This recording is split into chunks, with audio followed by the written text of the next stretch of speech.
History loves to tell us that being royal puts a massive target on your back, but it absolutely lies to us about where that threat actually comes from. I mean, we're told these powerful people died of a sudden fever, right? A chill in the air, natural causes. But the truth?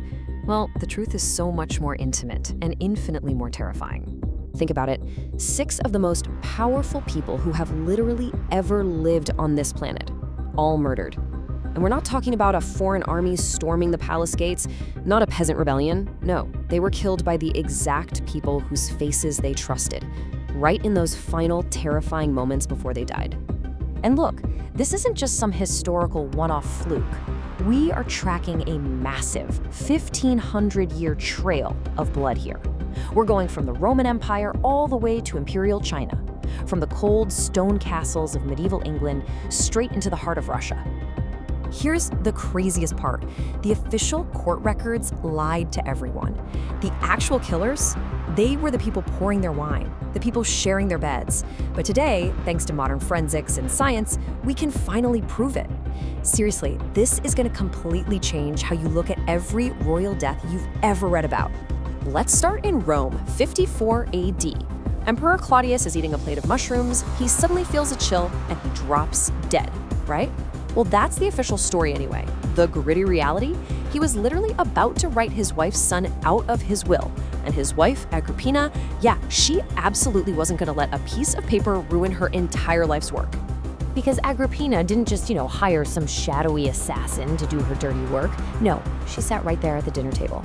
She looked her husband dead in the eye, and she watched him swallow the exact bite of food she knew was going to end his life. And then, she just sat there and waited. So Claudius dies, and Nero takes the throne at just 16 years old. But here is the ultimate dark historical punchline. 8 years later, that very same son she murdered for, he turned around and had her executed. I guess you could say Agrippina planted her seeds precisely, but she definitely harvested exactly what she sowed. Okay, let's jump 700 years into the future. Imagine the damp, freezing, pitch-black dungeon of Berkeley Castle. King Edward II, a man who spent literally years humiliating his wife, is just rotting in a cell. Because Queen Isabella, she had finally snapped. Isabella actually raised an entire army, hunted down her husband, and locked him away in the dark. The official royal record claims he died of natural causes. The actual physical reality? It was a deliberate, unspeakably brutal assassination in the dead of night. She completely erased him just so she could rule.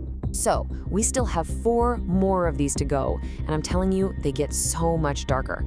Actually, take a second and drop a comment right now with which case messes with your head the most so far. Because this next one, man, it is purely psychological torture. We're going to Korea, 1762, the Joseon dynasty. King Guangxu had a massive problem on his hands.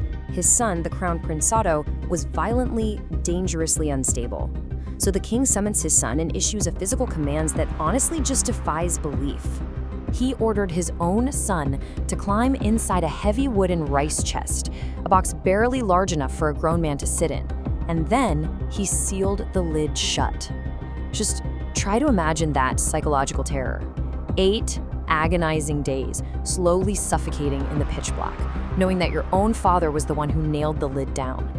Okay, exact same year, totally different empire. Catherine the Great. She's remembered as an absolute genius, right? Well, that's partly because she made very sure nobody looked too closely at her husband's grave. In this brilliant, ruthless coup, she completely stripped Tsar Peter III of his crown. Fast forward exactly 8 days, and he's dead. The official royal diagnosis they gave the public, hemorrhoidal colic, which is just a laughably bad lie. The gritty reality is that he was violently strangled by Catherine's own inner circle. She put on a black dress, shed a single public tear, and then went on to rule for 34 years. Let's skip ahead 40 years. It's Catherine's son, Tsar Paul I. He is deeply, deeply despised by his own court. Midnight hits, and assassins actually break right into his bedroom. The most powerful man in all of Russia spends his final moments terrified, cowering behind a fireplace screen in the dark. The official record, of course, claimed it was sudden apoplexy, a stroke. But in the dark of that room, they dragged him out, beat him, and choked him to death with a heavy military sash. He was screaming for his guards who were never, ever coming. And you know why they weren't coming? Because his 23-year-old son, Alexander, was just waiting in the hallway. When they finally told him his father was dead, Alexander actually wept. He was completely inconsolable. But, he took the throne anyway.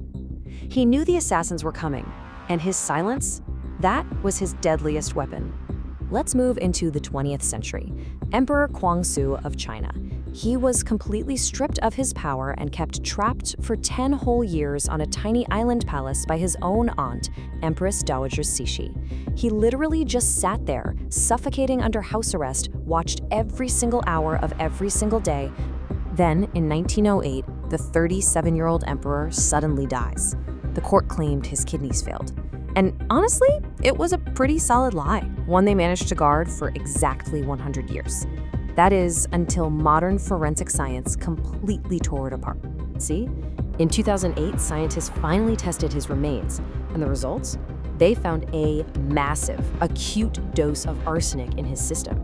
We're talking 2,000 times the normal human limit. His organs absolutely did not just fail. He was chemically executed. And you have to look at the timing here. Guangxu dies. The very next day, his aunt, the empress, dies too. It was this ruthless, ultimate final chess move. She knew her own end was literally hours away, so she poisoned him just to guarantee he could never, ever outlive her and undo her legacy. You see, the most terrifying part of all this history isn't even the cruelty, it's the intimacy of it all. The realization that the absolute most dangerous place in an empire wasn't out on some bloody battlefield, it was your own bedroom. The distance to the throne is literally always measured in inches. Safety in the inner circle, it's always an illusion. So if this history made you want to look over your own shoulder, definitely hit that subscribe button. We've got so many more dark secrets waiting for you right here. I'll catch you in the next one. And remember, nobody is safe at the table.